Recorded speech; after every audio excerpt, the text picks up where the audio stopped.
G'day everyone, it's Warren from NQ Explorers again. I'm just here on behalf of Garrett Australia today with another little video on the new Garrett ATX pulse induction metal detector. On my previous videos I concentrated on that revolutionary new double D coil and its sensitivity on small gold targets in hot ground.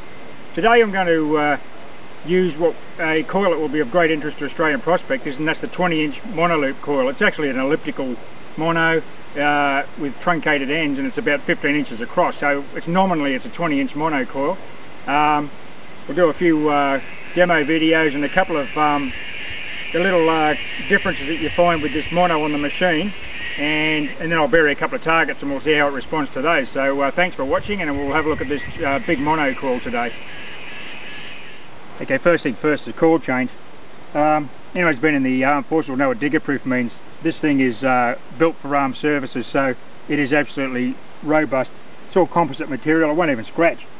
Now, I've done a lot of hours on this machine now. So all your cables and connectors are internal, so they're all protected from damage. Downside is it's a little bit fiddly to get into this coil connector, but it's not as bad as what it looks. What we'll do now is change this coil so I can put this big mono on. I've got that one ready there.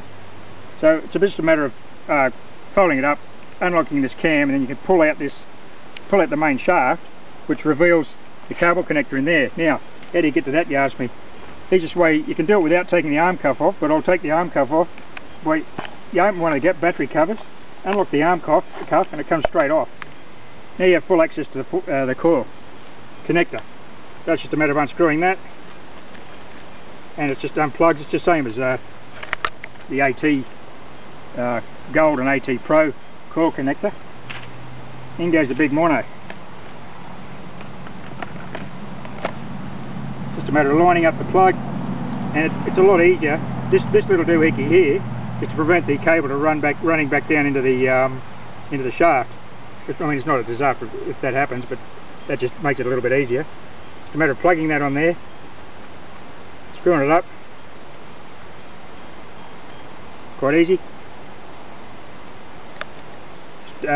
Put that little doohickey protector, just covers it there like that. Back goes the arm cuff.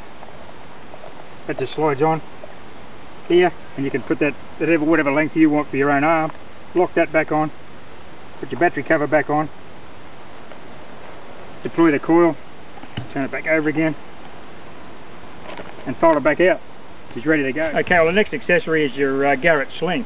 You're going to need this thing with the big mono. It does get heavy after a while, and if you're a smaller person, this will make a big difference. You can also shorten your shafts out so the coil's closer to your toes. Obviously, if you're prospecting, you shouldn't have any metal in your boots because it's going to pick them up, so make sure you've got a fairly inert footwear. And you can shorten this up and bring the coil in closer to your toes, and you get a good balance on the big mono on the ATX then. Okay, this is very simple to use, just a matter of putting one arm through it. This just goes around the back of your neck. The padded section sits on your shoulder. And on the detector, you've got the elastic section with the clip. Just clip her on. There you go. And you're away.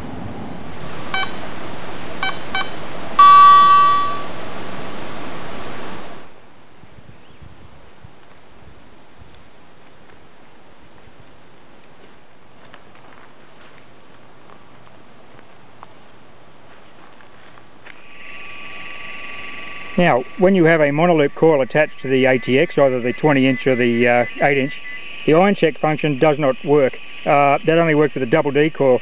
You actually get an error code if you attempt an iron check. I'll just demonstrate that now. Iron checks this hold here. That's your error code. So you haven't got the iron check function on a Monoloop coil.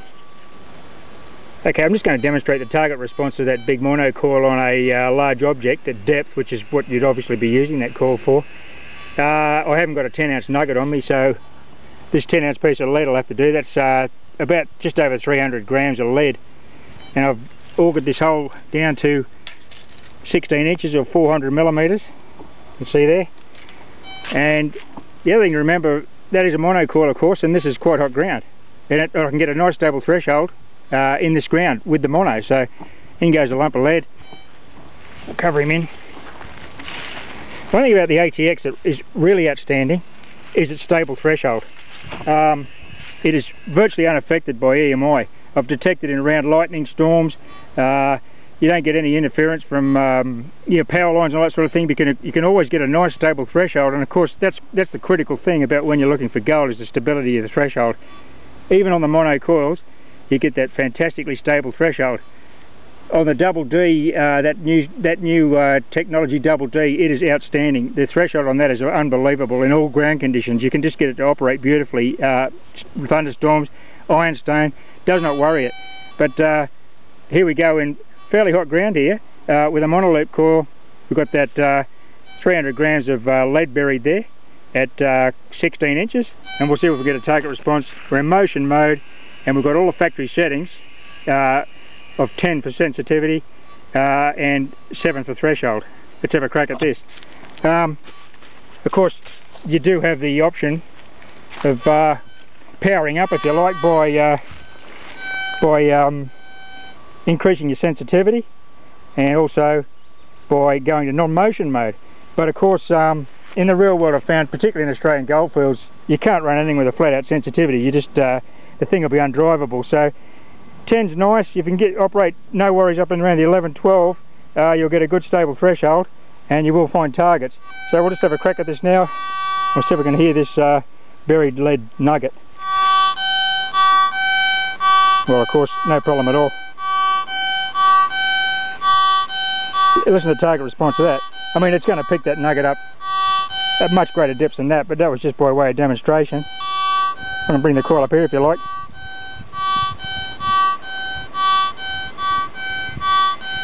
Get a target response up there.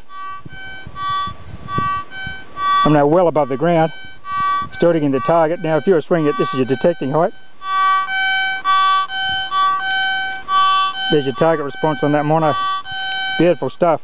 I mean, I could extend that hole, and I might even try it down to much greater depths, and we'll see how we go.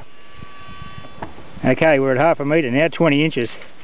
Look, of course a high-end PI like the ATX is going to pick up a target of that size and conductivity at great depths, but it's just by way of demonstration in a reasonably hot ground. In goes our lead nugget. It's 20 inches now in hot ground. This is not mildly mineralized, it's quite hot. It's actually lava and scoria rock. Very hot. Very high ground balance on an AT gold. So here we go. Move this tripod so you don't get a response from the tripod. Comes the big coil. No problem at all. As you're going to, that's a low high, which is a high conductivity target, which is a piece of lead that size is. That's 20 inches, half a metre. Let's go up here somewhere. Another 6 inches above the ground. But as I said, that should be no surprise to anyone who knows anything about high-end PI. Big mono, should be going really deep with this thing. Beautiful, no worries. Okay, well that's the big monoloop coil. It's a great tool to have in your arsenal if you're prospecting, particularly WA, where you'll need to cover a lot of ground. This thing will cover a lot of ground and it will go deep, as you've seen there. Well, I hope you found that short video informative. It was just by way of demonstration. Obviously there's so many variables in metal detecting and in the goldfields on large targets deep, such as big nuggets. Depends their orientation, size, conductivity, all sorts of variables. I couldn't actually auger that hole any deeper because my auger only goes to 600, so that's as deep a hole as I could dig to demonstrate that. But as you saw there, this big mono is going to pick up large targets, and that was a large target at significant depths, as you'd expect from a top-end pulse induction machine with a mono coil on it. Anyway, thanks for watching everyone. Happy hunting. Bye for now.